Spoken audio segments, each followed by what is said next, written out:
The ranker के एक और नए एपिसोड में तुम सबका स्वागत है। लेकिन एपिसोड चालू करने से पहले मैं तुम सबसे ये कहना चाहूंगा कि अगर तुम लोग को वीडियो अच्छी लग रही हो तो प्लीज यार लाइक कर दिया करो। तुम लोग के एक लाइक देने से मुझे बहुत सारा मोटिवेशन मिलता है। तो चलो स्टार्ट करते हैं आज का एपिसोड। तो पिछले एपिसोड में हमने ये देखा था कि युंग वू बेहोश हो जाता है और जब उसकी आंखें खुलती है तो उसके सामने एक आदमी होता है जिसका नाम ए है और ये आदमी प्लेयर्स को वस्तुएं बेचता है उनके जरूरत के हिसाब से। तो युंग वू उससे रीसेट टिकट मांगता है। दोस्तों पिछली शायद मैंने इसे रेस्ट टिकट कहा था लेकिन इसका नाम रीसेट टिकट है, रीसेट टिकट। तो अब आगे देखते हैं। ए युंग वू से कहता है कि तुम रीसेट टिकट मांग रहे हो है ना? तो वो कहता है हाँ सही पहचाने। ए कहता है कि अभी तक में तुम ऐसे पहले इंसान हो जिसने मुझसे वो चीज मांगी है। हालांकि जितने भी लोग यहाँ पे आते हैं वो मुझसे वो चीजें मांगते हैं जिससे उनको आगे के स्टेज में हेल्प हो सके, वो आगे के स्टेप्स को आसानी से उसकी मदद से क्लियर कर सके। लेकिन तुमने सबसे अलग चीज मांगी है। तो युंग वू कहता है कि वहाँ पे कुछ है जो कि मैं करना चाहता हूँ। एक कहता है ठीक है, लेकिन वो मन में ये सोच रहा होता है कि ये लड़का बहुत ज्यादा एंटरटेनिंग होने वाला है। और अब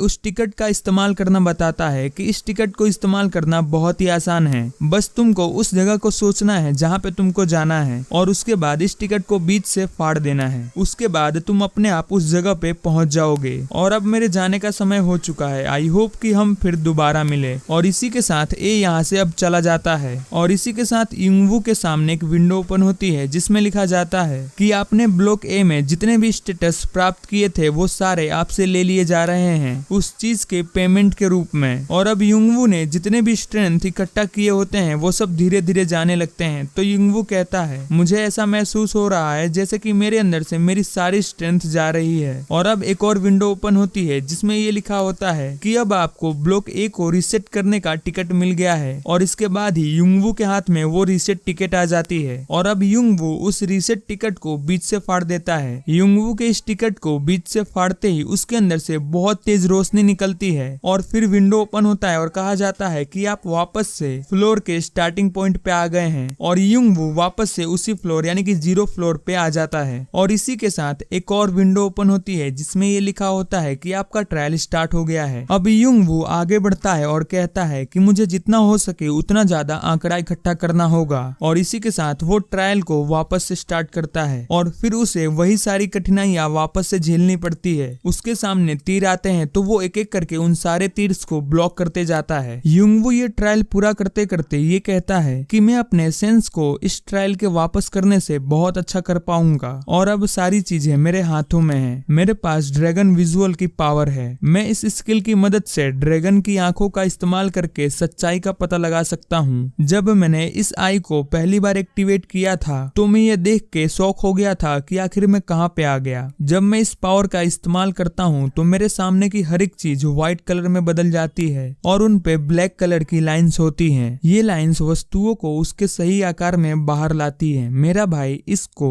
गियोल कहा करता था। अब युंग वू पॉइंट के एंड में पहुंच जाता है तो उसके सामने विंडो ओपन होती है और उसमें लिखा होता है कि आप पॉइंट के एंड में पहुंच गए हो। फिर वो अपना स्टेटस विंडो ओपन करता है और कहता है कि मुझे इस बार इस चीज को पार करने में 4 घंटे लगे। हालांकि इस चीज को पूरा करने में मुझे 34 घंटे का वक्त लगा था लेकिन इस बार मैंने इसे बहुत कम टाइम में पूरा कर लिया है। और अब युंग वू अपने स्टेटस विंडो को देखता है और कहता है कि ये पहले से काफी ज्यादा बढ़ गए हैं और अब मैं अपने इन स्टेटस के साथ दूसरे लोगों को खत्म करने के लिए काफी हूँ। हालांकि टॉप प्लेयर्स ब्लॉक ए को पार करने के लिए पहुंच चुके होंगे लेकिन अगर मैं स्लो हो गया तो मैं उन्हें कभी भी नहीं पकड़ पाऊंगा। और अब टाइम इस खेल को सीरियसली खेलने का आ चुका है। और इसी के साथ युंग वू आगे बढ़ जाता है तो उसके सामने एक विंडो ओपन होती है जिसमें ये लिखा होता है कि आप ब्लॉक ए के बॉस रूम में पहुंच चुके हैं। लेकिन युंग वू ये सोच रहा होता है कि मैं ब्लॉक ए और ब्लॉक बी दोनों ही एक साथ में खत्म करूंगा। और ये कहने के साथ ही युंग वू आगे बढ़ जाता है और वापस से उन खतरों का सामना करता है। उसके सामने जलते हुए एरोस आते हैं लेकिन ये उन्हें अपने नाइफ से ब्लॉक करता है और कहता है कि मैंने जितना सोचा था ये एरो उससे ज्यादा तेज गति से आ रहे हैं। और जैसे जैसे युंग वू उन एरोस को ब्लॉक करता है उसके सामने विंडो ओपन होती है और उसमें लिखा होता है कि आपका स्ट्रेंथ 1 पॉइंट से ऊपर गया है। और युंग वू भी उन एरोस को ब्लॉक करता हुआ आगे बढ़ता है और सोचता है कि मैं धीरे नहीं हो सकता, मुझे बहुत तेज चलना होगा। लेकिन वो जैसे ही आगे बढ़ता है तो वो जिस पे खड़ा होता है वो जमीन ऊंची उठने लगती है और उसके सामने की जमीन नीचे चली जाती है। लेकिन युंग वू एक जंप लगाता है और दूसरी तरफ पहुंच जाता है लेकिन वो पूरी तरह से नहीं पहुंच पाता और वो गिरने ही वाला होता है, लेकिन वो खुद को संभाल लेता है। और इसी के साथ उसके सामने एक विंडो ओपन होती है जिसमें ये लिखा होता है कि आपकी एजिलिटी में 1 पॉइंट की बढ़ोतरी हुई है। लेकिन युंगवू अभी उस चीज से संभला ही होता है और वहीं पे बैठा होता है, तभी उसके सामने अचानक से आग का एक बहुत बड़ा गोला आता है। लेकिन युंगवू अपने नाइफ से एक स्लैश लगाता है और उस आग के गोले को बीच से काट देता है। फिर वहां से बहुत ही तेजी से बाहर आता है और उसकी विंडो में ये लिखा आता है, आपके कोल्ड ब्लडेड नेचर के कारण आप आग से नहीं जल सकते हो। और एक दूसरी विंडो में लिखा आता है कि आपके हाइटेंड सेंस में 15.6% की बढ़ोतरी हुई है। लेकिन युंगवू जैसे ही आग से बाहर आता है तो उसके सामने से कुछ बहुत तेजी से गुजरता है, लेकिन वो उस चीज को डॉज कर देता है, यानी कि उससे बच जाता है। तो उसके सामने बहुत सारी विंडोज ओपन होती है और उसमें लिखा होता है, आपकी एजिलिटी 1 पॉइंट बढ़ी है, आपका स्टेमिना 1 बढ़ा है, आपके हाइट एंड सेंस स्किल में भी बढ़ोतरी हुई है जो कि 16.9 पे पहुंच चुका है, आपका स्ट्रेंथ बढ़ा है। लेकिन ऊपर से जो चीज गिरी होती है वो कोई नॉर्मल चीज नहीं होती, बल्कि वो युंगवू को पकड़ता है और वो युंगवू को पीछे धक्का मार देता है। और युंगवू उसे देख के कहता है, ये तो वही है, ये तो प्लेयर की कॉपी है। और अब हमें यहाँ पे बताया जाता है कि ये चीज जो कि एक रोबोट की तरह दिख रही है, इसका नाम कॉपर स्क्रेक क्रो है और ये प्लेयर को पूरी तरह से कॉपी कर सकता है। ये प्लेयर के हर एक स्किल को कॉपी कर सकता है और प्लेयर के ऊपर ब्लॉक ए के अंदर अटैक करता है। युंगवू इसको देखकर ये सोचता है कि मेरे भाई ने इस चीज के बारे में मेंशन किया था, ये चीज प्लेयर के हर एक स्किल को कॉपी कर सकता है, साथ में उसी के ऊपर उसी के अटैक से बहुत ज्यादा तेजी से वार भी करता है। और अब युंगवू के सामने लिखा हुआ आता है कि अगर तुमने इस चीज को हरा दिया तो तुम बॉस रूम में जा सकते हो, लेकिन अगर तुम इस चीज से खुद हार गए तो तुम्हें गोंद या फिर एक जंजीर से बंधने जैसा महसूस होगा। इस चीज को खत्म करने के 2 तरीके हैं, पहला ये कि तुम इसके सर को उड़ा दो और दूसरा तरीका ये है कि तुम उसकी छाती में छेद कर दो। तो अब युंगवू अपने ड्रैगन आइस का इस्तेमाल करता है और अब इस स्किल की मदद से युंगवू को इस कॉपर की कमजोरी के बारे में पता चल जाता है कि इसकी कमजोरी इसके ठीक सीने के बीच में है। लेकिन फिर तभी ये कॉपर युंगवू के ऊपर अटैक कर देता है और फिर तभी एक लड़की पीछे से कहती है कि तुम उसके सेंसर का पता लगाओ और उसे तबाह करो। युंगवू उस लड़की की आवाज सुन के कहता है कि मुझे पहले ही महसूस हुआ था कि यहाँ पे कोई ना कोई तो है। और अब युंगवू उस कॉपर के अटैक को डोज करता है और पीछे जाता है, फिर उसके ऊपर अटैक करने के लिए आगे बढ़ता है। लेकिन वो कहता है कि इस लड़की के बताने से पहले ही मुझे इस बात का पता चल चुका है कि आखिर मुझे कहाँ अटैक करना है। और इसके साथ ही युंगवू उस रोबोट के छाती में अटैक करता है, जिसके बाद ये कॉपर रोबोट पूरी तरह से तबाह हो जाता है। लेकिन फिर वो लड़की कहती है नहीं, ऐसा नहीं हो सकता। और इसी के साथ हमारे इस एपिसोड का यहीं पे दी एंड होता है। तो अगर आपको वीडियो अच्छी लगी हो तो प्लीज वीडियो को लाइक, चैनल को सब्सक्राइब करके ही जाना।